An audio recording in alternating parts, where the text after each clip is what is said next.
Sylhet Cambridge বাংলাদেশের বিভাগীয় শহর সিলেটের কেন্দ্রস্থল দিয়ে বয়ে গেছে সুরমা নদী। আর সুরমা নদীর উপর লৌহ নির্মিত সেতুর নাম কেমব্রিজ। সিলেট শহরের প্রবেশদ্বার খ্যাত এই স্থাপনাটি সিলেটের ঐতিহ্যবাহী স্থান হিসাবে তো সুপরিচিত। সময়ের ব্যবধানে সিলেট কেমব্রিজ এখন বাংলাদেশের অন্যতম দর্শনীয় স্থান। এখান থেকে সূর্যোদয়ের সৌন্দর্য দেখতে সকালবেলা অনেক প্রকৃতিপ্রেমীরা ভিড় জমান। কেমব্রিজে সূর্যোদয় দেখার মোহনীয়তা সম্পূর্ণই আলাদা। 19 শতকের 30 দশকে আসামের গভর্নর মাইকেল কিন সিলেট সফরে আসেন। তখন সুরমা নদীর উপর একটি ব্রিজ নির্মাণের প্রয়োজনীয়তা দেখা দেয়। মাইকেল কিনের স্মরণে ব্রিজটি নির্মাণ এবং নামকরণ করা হয়। মাইকেল কিন 1932 থেকে 1937 সাল পর্যন্ত আসামের গভর্নর ছিলেন।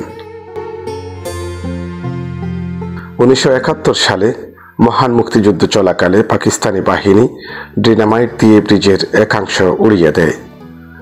পরবর্তীতে 1977 সালে বাংলাদেশ রেলওয়ের সহযোগিতায় ব্রিজটির বিধ্বস্ত অংশ পুনর্নির্মাণ করা হয়। ঢাকা থেকে সড়ক পথে কেমব্রিজের দূরত্ব প্রায় 233 কিলোমিটার, রেলপথে দূরত্ব প্রায় 319 কিলোমিটার। সিলেট শহরের যে কোনো স্থান থেকে সিএনজি, রিক্সা, অটোরিক্সা দিয়ে সহজেই কেমব্রিজ যাওয়া যায়। সিলেট রেলওয়ে স্টেশন হতে কেমব্রিজ মাত্র আধা কিলোমিটার দূরে অবস্থিত, তাই চাইলে পায়ে হেঁটেই কেমব্রিজ থেকে ঘুরে আসতে পারবেন। যুগ যুগ ধরে এই ব্রিজ দিয়ে প্রচুর যানবাহন চলাচল করলেও বর্তমানে সিলেট সিটি কর্পোরেশন যান চলাচল বন্ধ রেখেছেন, তাই মানুষজন পায়ে হেঁটে এপার ওপার করছেন।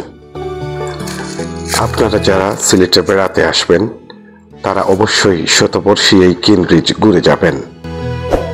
ভিডিওটি ভালো লাগলে লাইক দিন, শেয়ার করুন এবং সাবস্ক্রাইব করে পাশে থাকুন। মাহিম চৌধুরী, কেমব্রিজ, সিলেট।